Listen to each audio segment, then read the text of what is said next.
Welcome to Reminiscences. Today we are bringing you the program from Kurfi town, where we are speaking to the district head, the Maradin Katsina Alhaji Ahmadu Kurfi. Now, before he assumed this role in the last 30 years, he was a very senior civil servant at the federal level. For many years, Deputy Permanent Secretary, Ministry of Defense, when the 1966 coup took place, and the full Permanent Secretary in the Office of the Head of Service, and then actually better known as the first Executive Secretary of FEDECO, that is the Federal Electoral Commission, which was set up by the military to organize the transition back to civilian rule in 1979. So it was FEDECO, if you recall, that organized the election that brought in President Shehu Shagari and the Second Republic of civilian government. It's my pleasure to welcome you, sir, to Reminiscences, and to start by asking you to give us a little background about your early life. Did you start life here in Kurfi or is it in Katsina? Well, I was born in 1931 in this very house. My father was then the village head, Alhaji Aliyu. But at that time, there was no elementary school or primary school in Kurfi. So my father had a foresight to send me to Katsina to enroll in the then CES, Central Elementary School in Katsina, where I stayed for 3 years. From there, I proceeded to Katsina Middle School. And then from there, I went to Kaduna College in 1947. We transferred from Kaduna to Zaria in 1949. Then I finished secondary school at the end of 1950. Then I was employed as a pupil teacher by the then Katsina Native Authority, which is a local government. I was there for 2 years.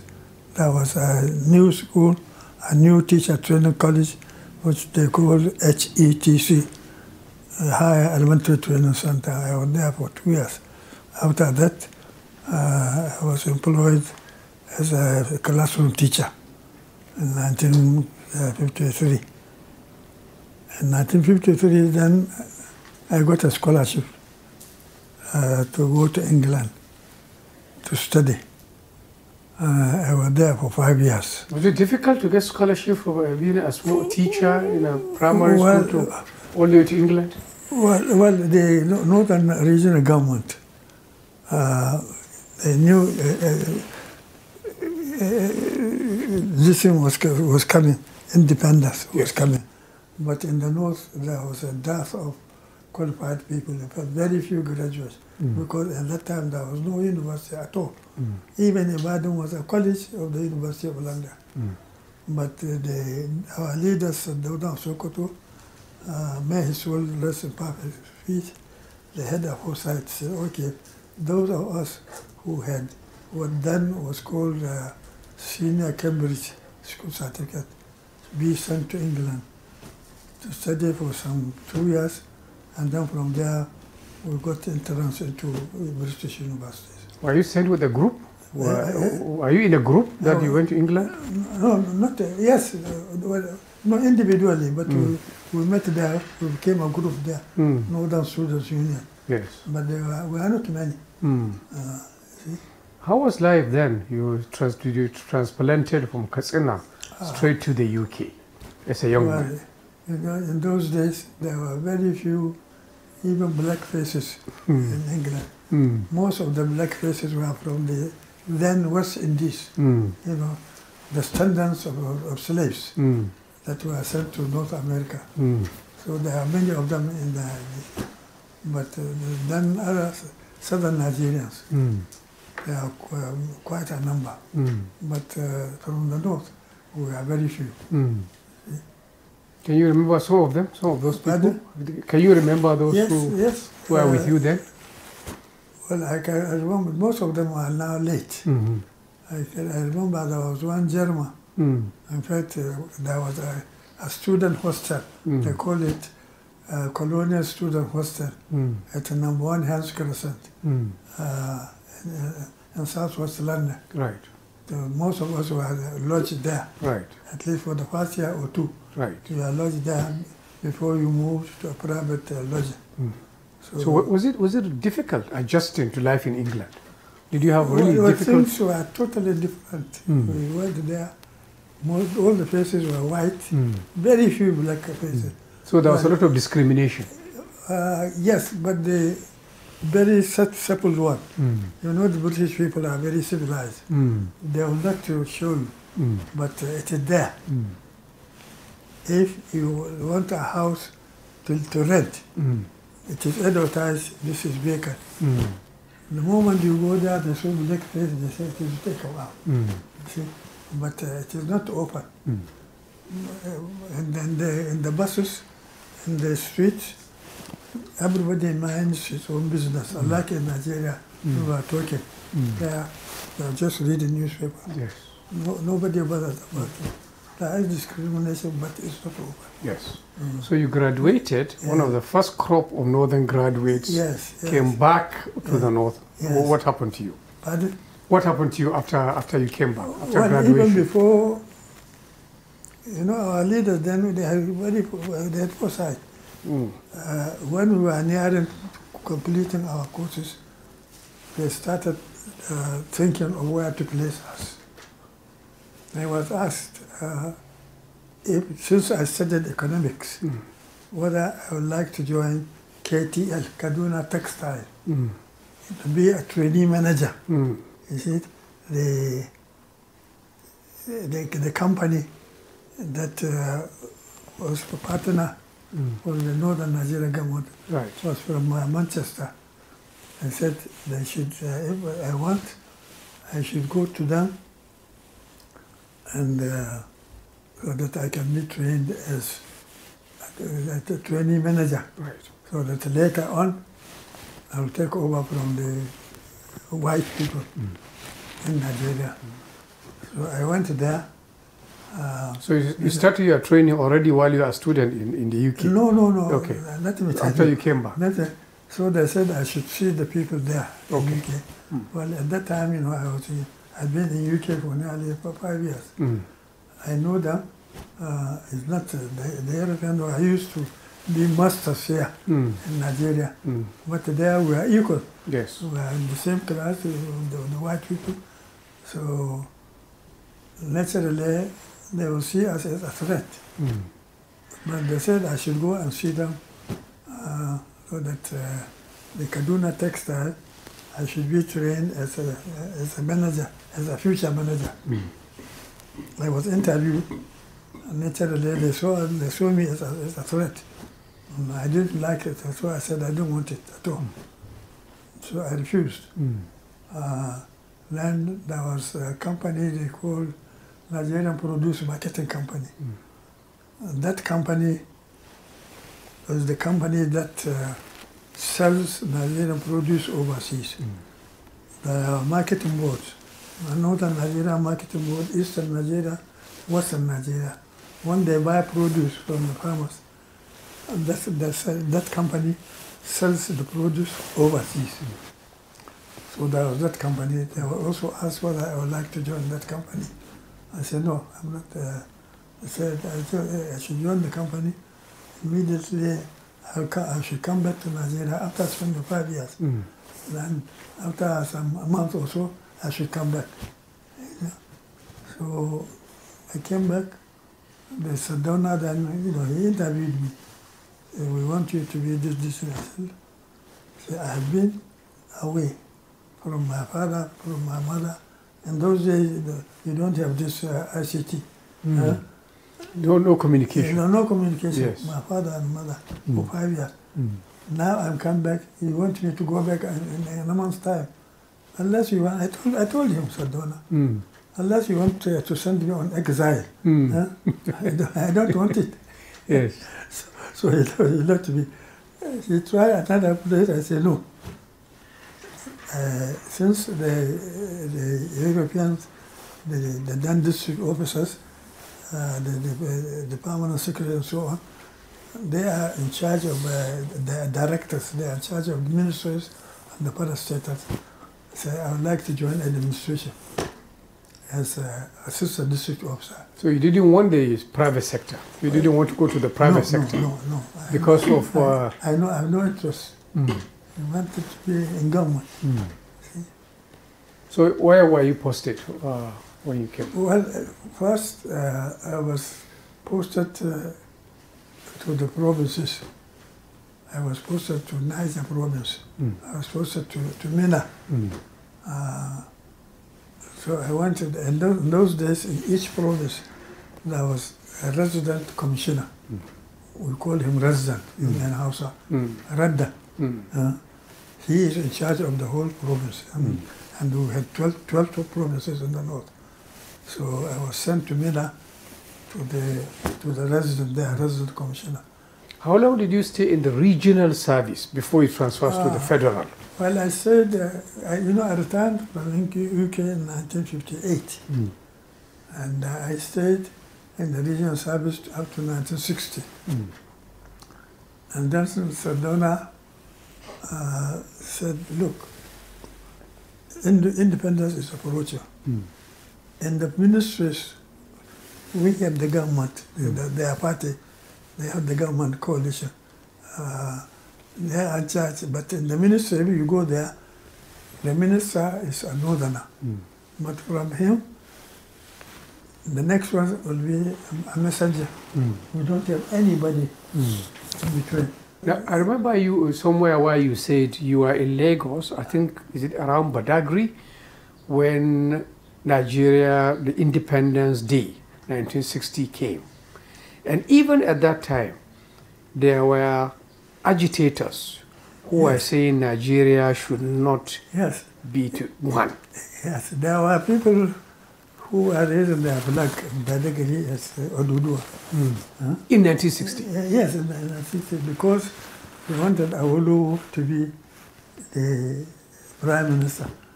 But he had no majority.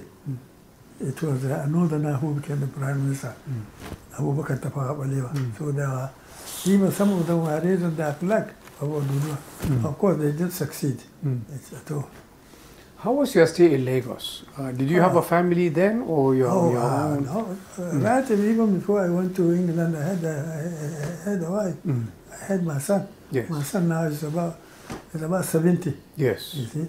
Yes. So I had a family. In those days, immediately I finished secondary school, got home, I got married. So I had a child before I went to UK. Yes. You see? So were you comfortable living in Lagos in spite of the fact that you are very few in the civil service? Well, the people there, they didn't want even to see us. The newspaper, the madams are there, we are going to take over things. And there are very few of us. I think 4 of us that were graduates. One Hausa Fulani, the other 3 Northern Yoruba. But even then the newspapers were against it. They didn't want to see us. They thought they saw us as a threat. Yet you rose in the civil service so that by 1966 you were the Deputy Permanent Secretary, Minister of Defense when the coup happened. Yes. I mean, with hindsight, and I know you have written about it, you have talked about it in some places, what was the motivation of the 1966 coup? Well, the motivation of the 66 coup was to seize the government from the north, from the northern people, to put us in the background. They thought when the Europeans expected after independence they would take over the country. That did not happen. The prime minister was from the north, and so they saw us, and the northern politicians they are very astute, you know.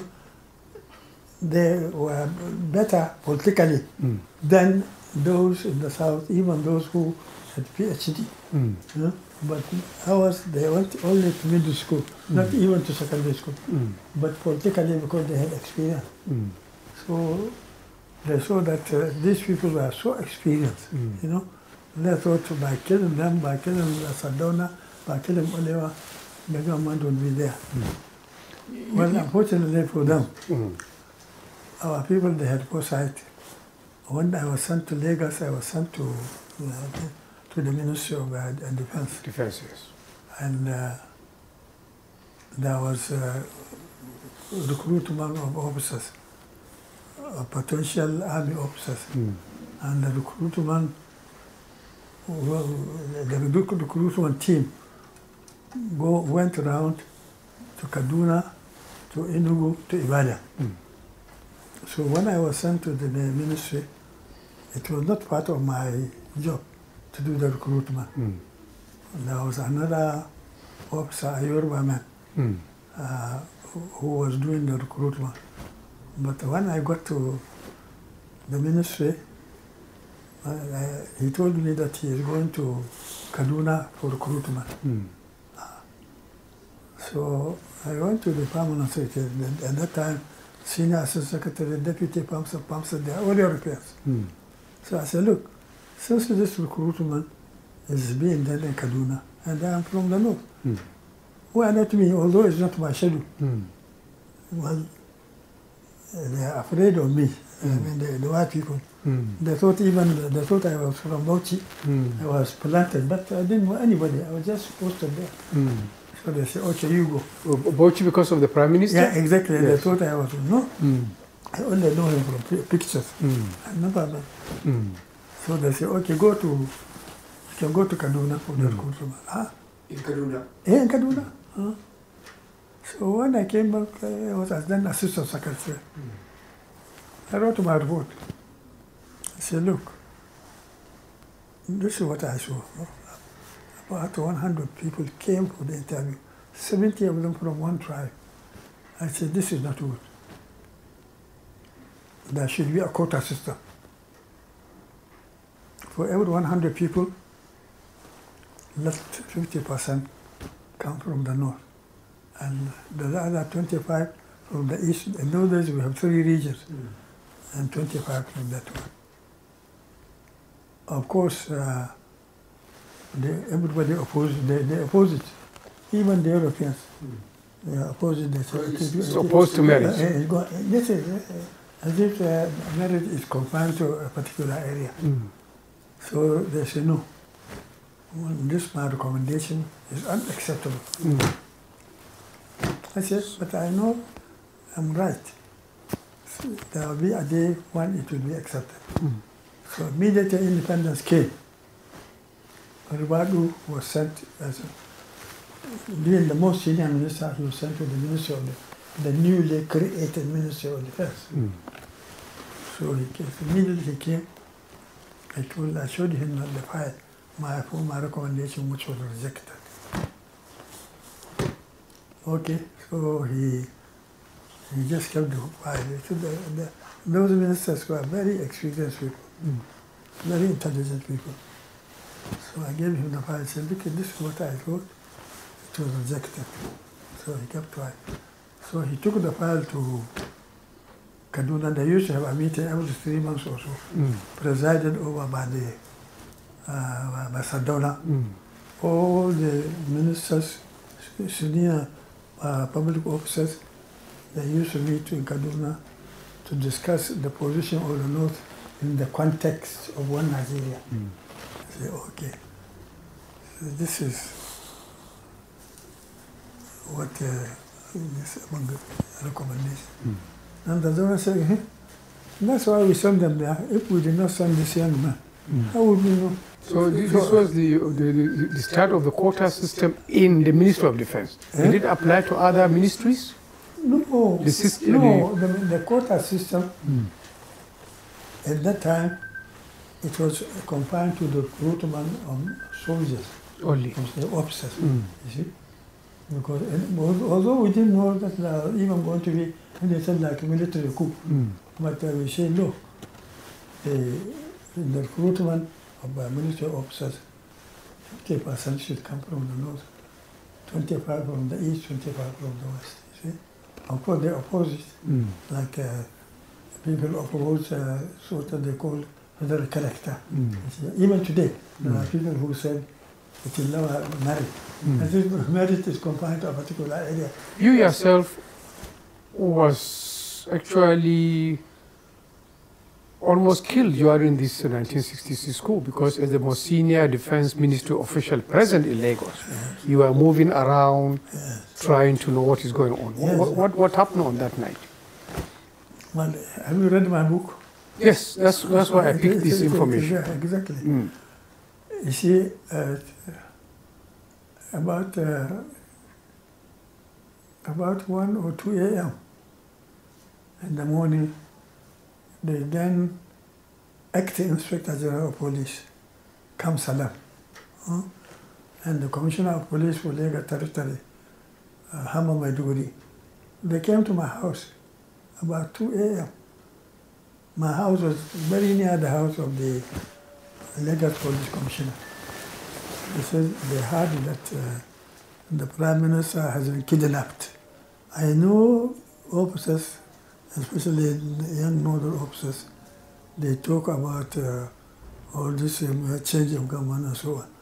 But I know our officers, some of them were classmates, some of them were schoolmates. I know them. I cannot, I don't think they have any reason to kill anybody. So I told them, let me go at night. Let me go to those of them who are living in Ikoyi. Let me go, like Memalari and Yakubu Piam. Those will be in Ikoyi at night. So I went into a small car. I told them at night, instead of going to hide, I just went around to the houses of these people. I went to Memalari's house. So after that, I went also to the house of another one, Yakubu Piam.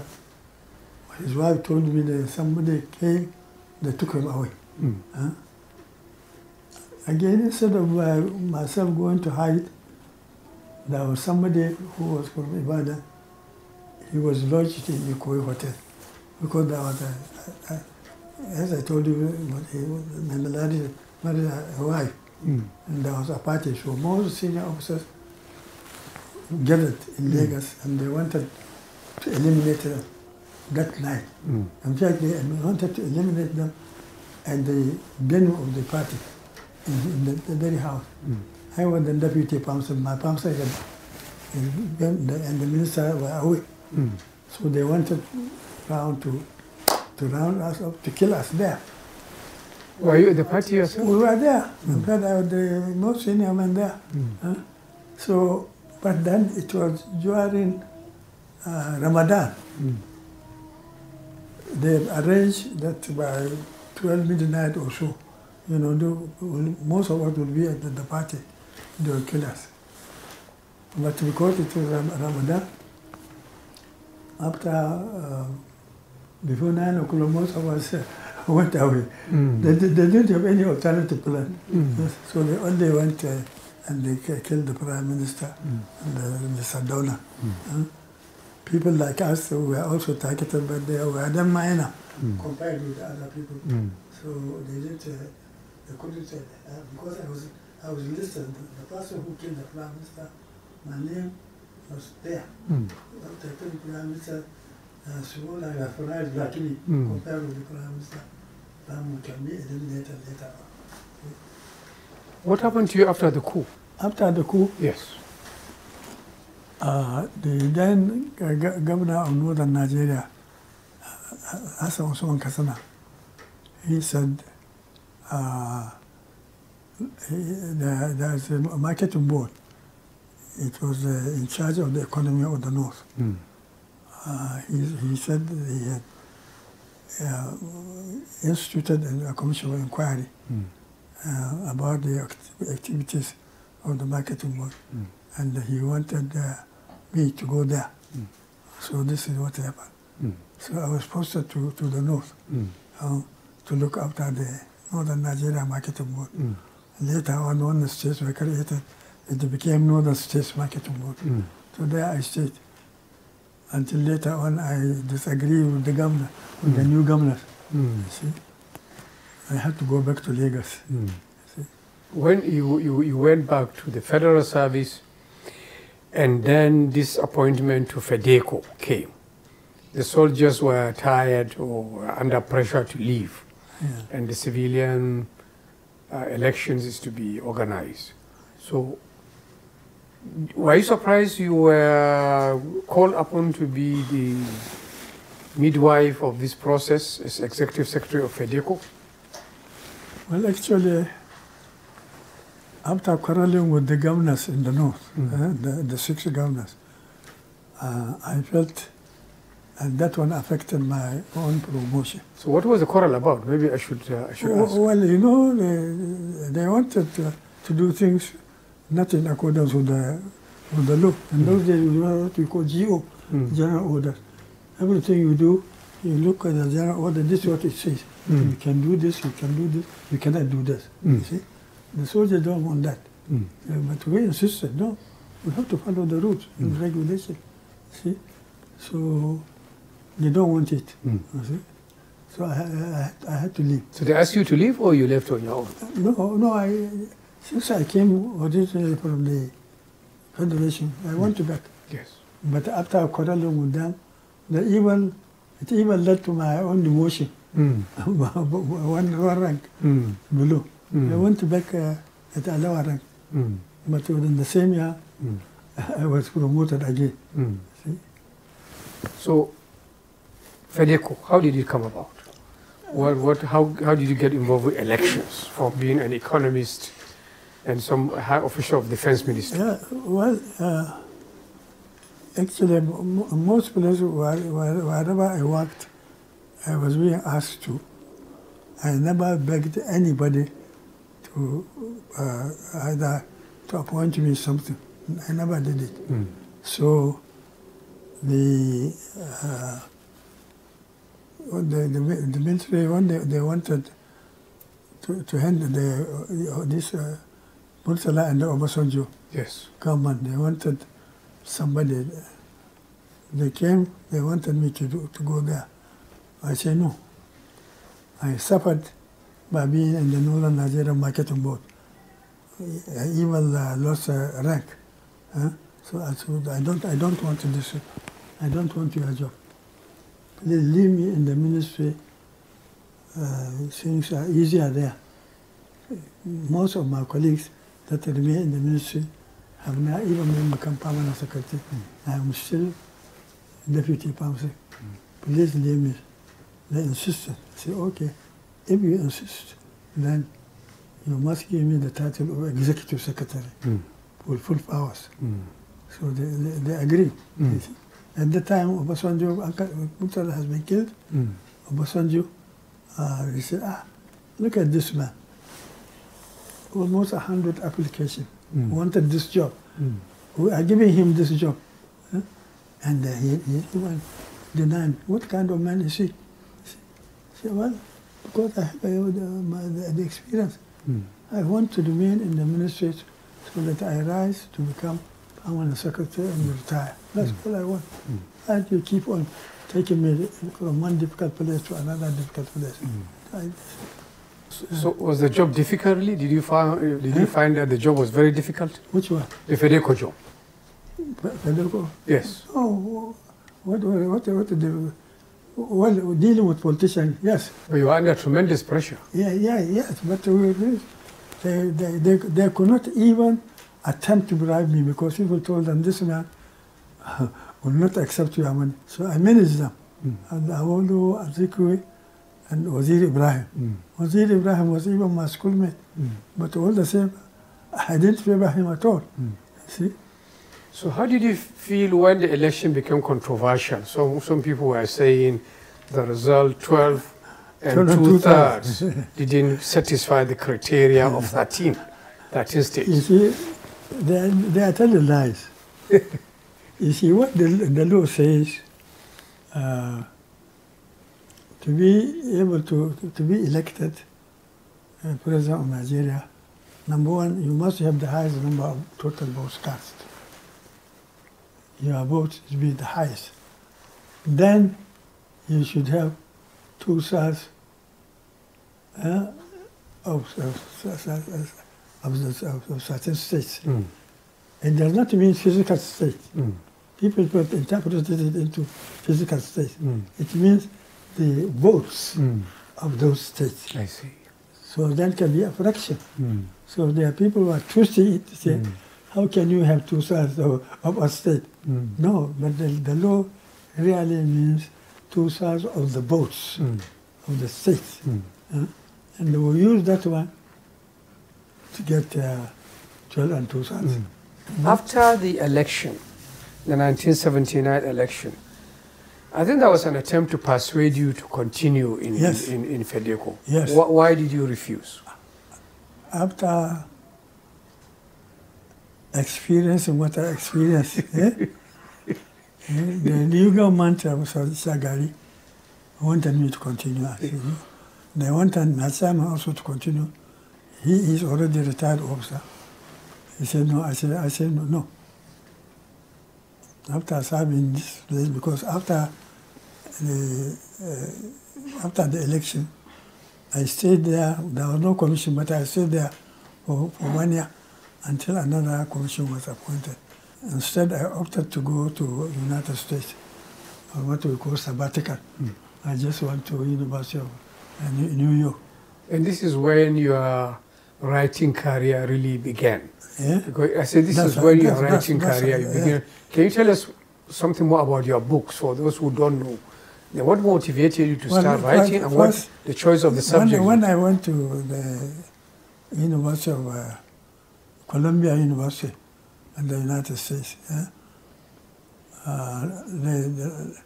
when they learned that the African department dealing with African history and so on. So one day they asked me to give a lecture for 30 minutes, and the 30 minutes for questioning. So I gave them the lecture. The professor in charge, when he went back to his office, he said, you seem to have quite a lot of experience on election. Why not write something about it? I said, okay, I'll do that. And they have a very, very rich library.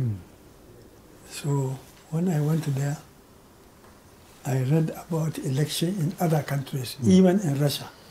See, in the so-called iron curtain countries. Yes. So that's how I started writing the draft of my first book, Nigerian General Election, 1959 and 79, and the aftermath. See, that's my first book. You've written also on the military coup. Yes, you've written on the military coup. Oh, yes. Yes. Tell us more about your books. I mean, what decide the choice of topics? I published 7 books. I think 4 of them were on elections. Yes. Only 3 were not on election. Yes. The 3 not on election, my autobiography, and there was one fiction, The Barons. Yes. And then there was another one, Know Your Country and Beyond. The rest are on elections. Yeah, you are exceptional. Not only did you write 7 books, but you write many newspaper columns, some with your name, some without your name. Yes, I used to, yes. I used to, when I was in the civil service, I used to use a pen name. I couldn't put my name. Yes. Later on, when I retired, I put my name. Yes. It was later on when I got too old. Yes. I stopped writing. See. What other activities keep you busy? You are here in Kurfi. I say, what other things keeps you busy? You are in Kurfi here. It's a small town, no near to Katsina. How do you, from the big activities of Lagos, how do you now cope in a small environment? Well, being here, I become sort of a Santa. Most of my People in my family, they are all over the place. Because I'm here, they used to come here, even right now. And every time, because me here, become attraction to them. They come here for advice, they come here for all sorts of things. So I'm always with somebody. I'm not alone. And also, I always like to read. Even now, although my eyes are getting a bit weak. But if you go inside, you see there's a newspaper near me. Including today's newspaper. Even today. Remarkably, your memory is, I say remarkably, your memory is better than mine. You remember all the things from the 1950s and 40s. Is it training or is just a gift? Maybe it's just nature. It's just nature. Maybe God made me like that. That's all. And some people they have good memories. Some people don't have. I see. There are people who are much younger than me, and they have their memory is just up to mine. You see. How do you feel at 91 generally? I say, how do you feel at 91? Well, health-wise? Well, I always keep myself busy reading, although I'm finding it difficult now to read. But I always read. I can't just sit down like that. Always I read newspaper. I read books. You see. Are there other things you do to keep healthy? Diet, I eat just like a young man. I eat a lot, except the few weeks when I felt sick, and afterwards. But now I have also resumed. I eat quite a lot. My appetite, except just a few weeks ago, my appetite now is good. How is family life for you? Your family life? Well, I have very small family. I have one wife. I had 5 children. 2 of them are late. 3 are alive. The eldest one is getting to 70. And he's your Churuma, so maybe the likely successor. Well, we don't have crown prince system in Hausa. When you die, the most suitable one gets it. But normally, they get it if either your father or grandfather, held the position. You can't just come from outside. Your father or grandfather must have held the position. What of grandfather? Well, that is too far.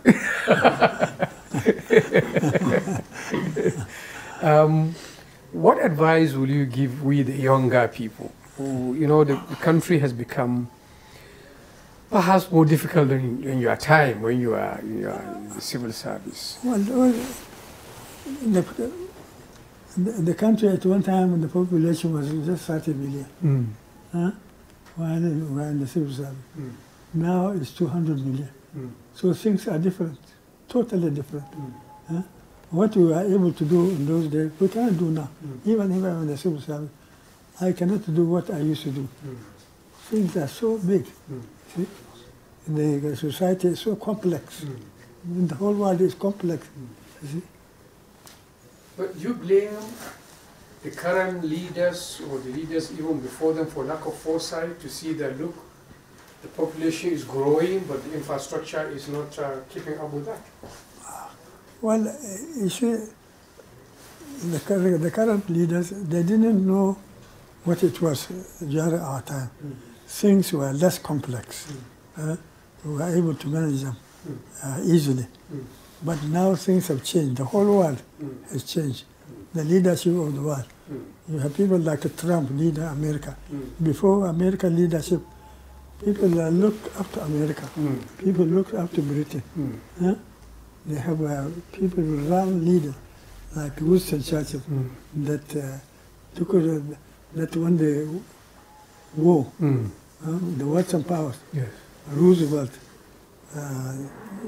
Winston Churchill, and the French. They won the war. Yes. They have very good leadership. But now things have changed. You get people like Donald Trump, saying America is alone. Yes. America first. How? When we are leader of the world, we say now America first. Fortunately for the American, they kicked him out after one time. See? But he refused to be defeated. The first time, America, the mother of democracy, is behaving like Africa, saying that they have not been defeated. So you think some of these problems, like we're here in Katsina, where banditry is becoming a huge problem. You think it's inevitable because of the growth and the complexity of the society? Well, it's worrisome. It's worrisome. But people become bandits. They have nothing to do. Before, you are in the rainy season, people go to their farms. You are in the dry season, they have something to do. Some of them were weavers, some of them were building pots, some of them were doing this. But because of globalization, those people who are doing that, they have no job. So it's part of the reason why people have nothing to do. They want to do the work, but there is no market. I must thank you, Maradi, for this very insightful conversation. I hope viewers, you have benefited from this veteran of the civil service who, as you have heard, at 91 is still able to not only recall but analyze problems that have been with us for several decades. Thank you very much for joining us in this edition of Reminiscences, and see you another time.